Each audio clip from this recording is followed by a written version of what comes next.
Welcome to HR Voices, a podcast where people leaders share their side of the story. We talk about the challenges they're facing, how they're addressing them, and what changes they hope to see as the workplace evolves. This podcast is sponsored by All Voices, the all-in-one employee relations platform. Hello, everybody. Welcome to HR Voices. My name is Rebecca Taylor. I'm here with Debulina Bose, the CHRO of CoBank. Debulina, welcome. Thank you for being here. Thanks, Rebecca. I'm glad to be here and excited to talk to you today. Yeah, thank you. So I love to kind of start with a first question just to kind of get some context on your perspective and everything that you're going to be speaking with. Can you tell us about your role at CoBank and the people that you support? Yes, thank you. So, CoBank, we are like a commercial bank. However, we are focused exclusively to help rural America.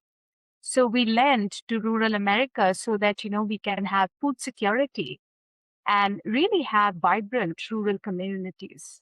So, I support the business, I lead HR, and make sure that we have very talented bankers and other enabling functions to achieve this mission that we have. That's a great mission. It's something that I think we can all get behind. Food stability is something we could all be passionate about, right? That's what is exciting for us because it's an intersection of this very great purpose, but we're also very profitable. Yeah. So it's fun to be able to work in an organization like that. Yeah, that's very cool. And so knowing, you're working with bankers that are, I imagine located in many places. Can you tell us about sort of what does your workforce look like? How many people do you have? How are they located? What's their status? Yeah, yeah. So we have about slightly less than 1,400 associates. We are headquartered out of Denver, and we have multiple locations like Minneapolis, and we have regional banking centers all over the country. We are a national bank, which means we only have operations in the US. And most of our team is what we call the exempt and salaried exempt. So it's a very white collar workforce. Yeah, very cool.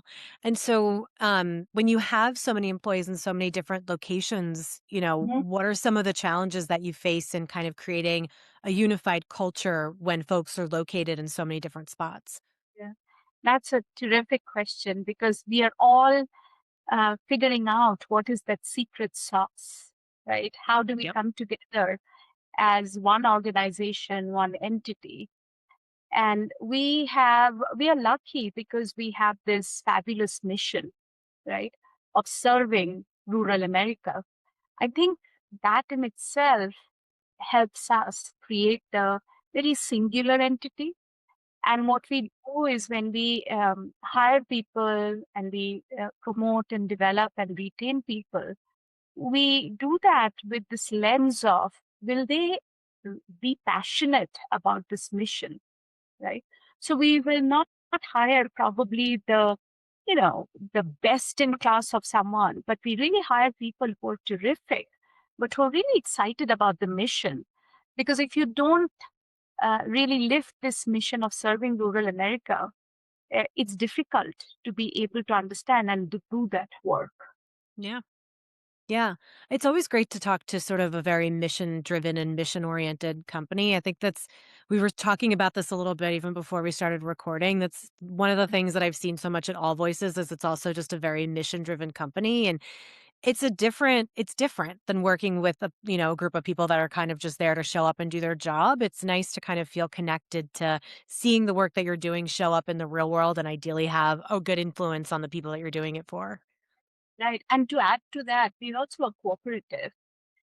And being a cooperative means that, unlike a public company or a private company, which are very focused on quarterly earnings or what I call it a very short-term focus, part of being a cooperative is, having longer-term focus. So those decisions mean that, you're always thinking about what is the impact in the longer term. So as a professional is very fulfilling, right? Because if you think about, employees, employee development, we always have to take the longer term view, Yeah. right? because we are all human beings. It's not that, you adjust some screws and then suddenly everything is working. Yeah. You have to be able to think about, the full self of the person, right? Yeah. Because all of us have some strengths and there are all of us have different development needs. So how do we bring people together and acknowledge what our strengths are and then move forwards as a team? So, for example, one of the things that we do is we have a long partnership with Gallup and we use their strengths finders, right? That's And great. we have used that to look at, the makeup of the teams, because diversity is not just about diversity in terms of race, gender, and others. It's also about diversity of perspectives, Yeah. right? So when we look at teams, especially when we look at team assimilations, we actually use strengths finders to do that. And that enables us to really then build teams which are focused on longer term customer relationships, longer term solutions, So that's kind of embedded in our cooperative principle as well. Yeah. That's so great, especially when it feels like everyone's operating in such a reactive space these Hmm. days. I think, especially over the last 2 years, just with AI coming into the world, right? It's like everyone's trying to catch up, everyone's trying to react and just think, what's right in front of me? What do I need to learn?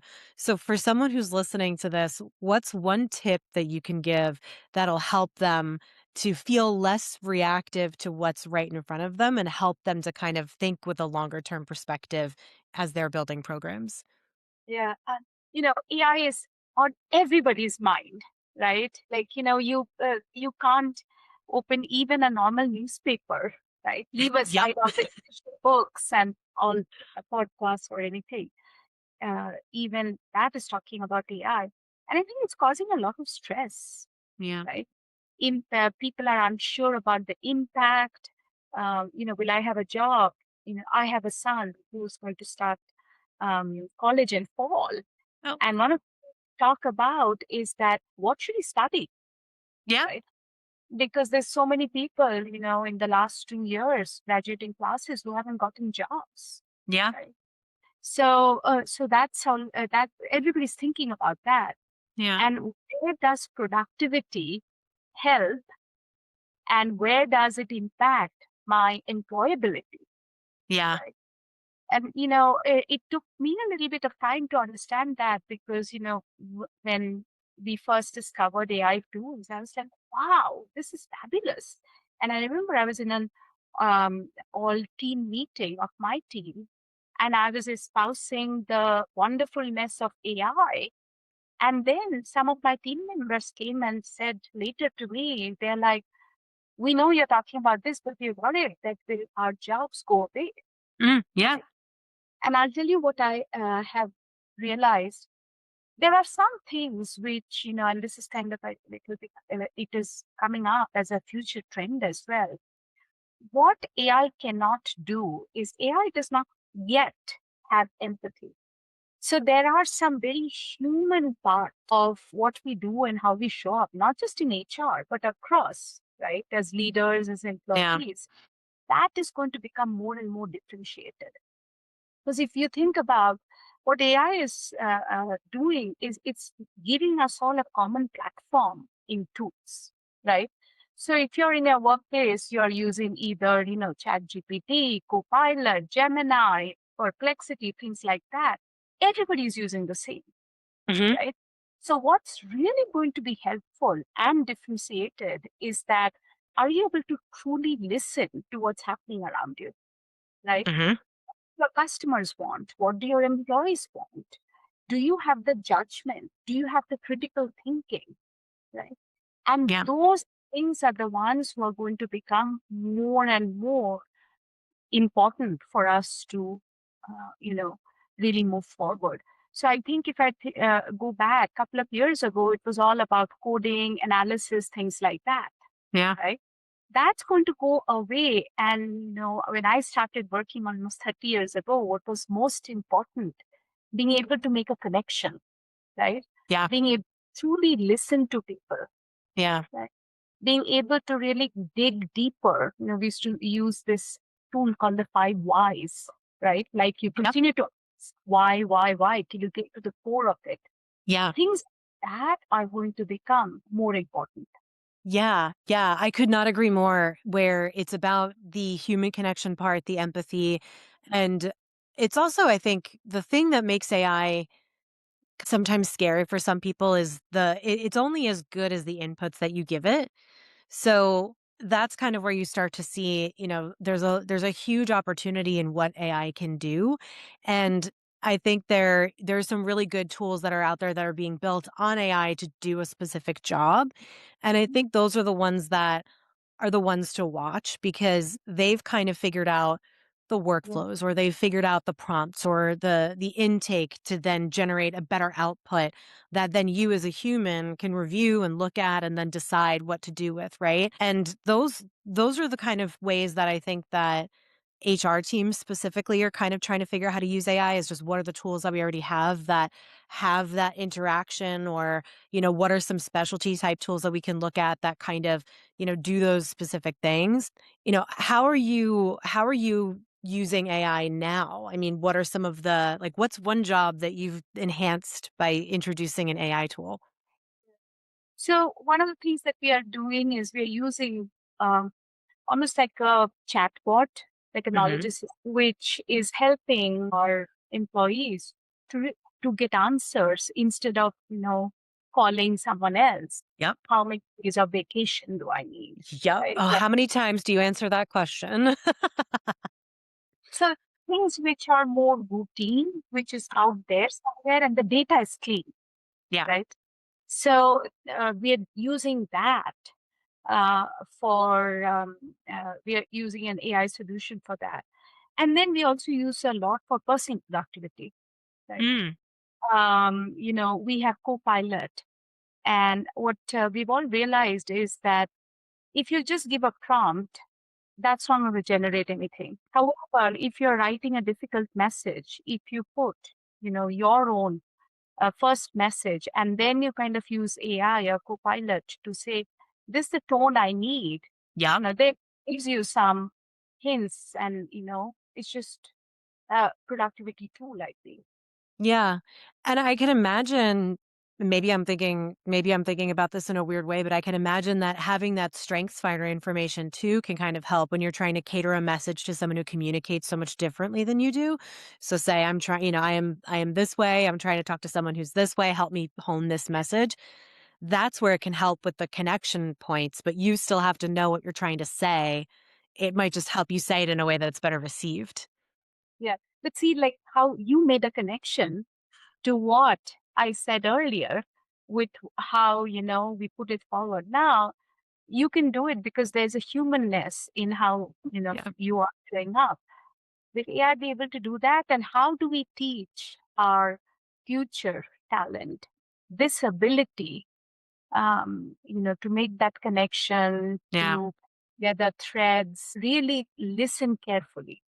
Yes, it is all us hearing what we have to say, and I think in taking other information too, and just becoming we don't have to be so knowledgeable that we can make our own LLMs, right? But just knowledgeable enough to understand its limitations and its potential, because sometimes I think we focus too much on one or the other, too much on the potential, not enough on the limitations, and I think just having a really good grounding in both helps you to understand the tool better and know how to use it. Yeah, no. And I think what will also happen is we will get more and more subject matter experts use LLM for things around subject matter, which you need the subject matter expertise, and you parlay the LLM to create models which are more helpful, Yep. right? Like, compensation models, for example. I think there is, because so much of what we do, not just in HR, but in so many disciplines, it's both an art and a science. Yes. Oh, yes. So the science part of it, right? Yeah. Calculating, immense amounts of data, reviewing and analyzing a lot of data. That's the science part. But the art part is looking at that and pulling the data which is most useful to your Yep. judgment. Yeah. Yeah. It's true. And it's even it's even sometimes helping to make the connection if you have more of an art-oriented skill set or a Mhm. science-oriented skill set, or maybe that's just the way your brain works. You can also kind of use AI as a guide and a connector to kind of help you to see the side that you might not be seeing. I think my favorite way that I've used it and the way that I've used tools is I can use sort of AI companions within Mhm. maybe platforms and ask it questions about the data that's in there. I can say, hey, is there a common theme and trend and feedback that employees are giving that I can act on? What are some recommendations that you might have that I can use to act on some of this? That thought partnership from an AI tool can be really, really helpful. And then you can take that thought partnership and then bring it to a human and say, this is sort of what I've come to. This is how I've thought about it. Let's get some other human perspective and then see what we want to do. And I'm curious if you have seen this, that, but you have to have a point of view, Yes. and then you can have AI refine it and make it better. And I think that is what is going to take us a little bit of, you know, connecting that and understanding that. Because I don't think we can just go out to AI and say, tell me about XYZ.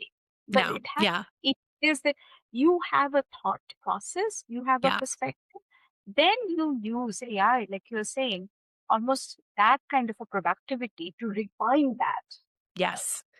Yeah. Yeah. And you're so right that the very important part is to have the perspective and point of view so that Mhm. you have some informed perspective on what it is you're trying to accomplish and what you're trying to do. And that's where the nuances of letting AI make decisions versus using it as a thought partner with you very much in charge. That's sort of that inflection point that really kind of makes that difference. Yes, yes. At least where we are now, Right. you know, I don't know what is going to happen, but Yeah. at this point, I think that's how we are using it and we are thinking about it. Yeah, I think that's cool. And I know we're coming up on time soon. I feel like I can chat with you about this all day. So what is one project that you're excited about for 2026, just taking advantage of the fact that it's the start of the year, right? Yeah. What's one project that you're excited about for your employees right now? So one of the things that we've started, in the last few years, we have gone through a lot of change and a lot of growth. And we have a large number of our people who are new to the bank. Some of it is through retirement, some of it is changing skill set, growth, all of that. So just in the last 3 years, we've had 40% of new people. Oh, wow, that's cool. Yeah. So that means, I talked about our mission, which is very purpose driven, right? What we are now doing is we're looking at our culture and saying, is this the culture we want? We are using this time, we've started this work on what we are calling building an intentional culture. Love that. And it is, everyone has a culture, right? Yep. Our focus is, do we understand what that is? We like it. Is that what we want? Yeah. Right? And, how do we, if we like that, what others can we incorporate into it? Right? And Yeah. how do we do that? Yeah. So we're very excited about that. Yeah, that's And very cool. the way that we're doing this, it's not like, senior leadership is sitting in a room and will come out like with Right. tablets That and never say, works. so it is through, engaging the entire organization. That's the good part about being an organization, which is not too small, not too big, Yeah. right? And, we are pulling in people, we are having, a whole set of programs that we have just launched, and we're excited about this journey that we are undertaking. That's very cool. And it sounds like you're sort of in this space too, where you're really trying to understand the reality of the culture where you are, assessing if it's where you want to be. And like you said, seeing the aspirational side of it. What are our aspirational values? What do we hope we can, be as we grow, not just in number, but also in ability, right? And in capability and strength. I think it's such a good time to be doing that too. Yeah. Yeah, because we're kind of almost like we want to seize this opportunity, right? Yeah. Because people talking about, oh, it's, so much change, right? But Yeah. how about, pulling that change in, use that as an impetus and a catalyst, right? Yeah. And okay, yes, there is change. So what does Yeah. this mean for us? Yeah. There's always going to be change. How do we want to harness it? What do we want to do with it? Mhm. Don't let it take you over. Exactly. Yeah. Yes. Well, that's great. And I really feel like I could talk to you all day. Do you have any closing thoughts you'd like to add before we stop? Yeah. I just want to share this with my fellow HR professionals. I know it seems like with the advent of, technology, there's so much of change going on in the broader environment. So many companies are pushing cost optimization and things like that. So it can feel very lonely, Yeah. and it can feel that as a HR professionals, we are kind of, at the forefront with the brunt of taking a lot of tough decisions, communicating a lot of tough decisions. But I just think that, we always have to keep in mind that at the end, we're all human beings, Yeah. right? And, the best part of being in HR is that we deal with human beings, Yeah. right? I always say that, one size fits one. And the only way that we can do that by making sure that that humanity continues to be in business. Yeah. Oh, I love that. So So that's true. what I leave with. I know, doesn't matter how tough times are, we are here to support our employees and our business, and we are critical and crucial for that. Yeah. So well said. Thank you. I feel like I need to put that on a plaque and just sort of, as the main takeaway that it's so true. And, thank you for that perspective. I think that's probably like some of the best advice I've heard on this podcast too. So thank you, Debulina, so much for being here. And I hope everybody listening has a great day. Thank you.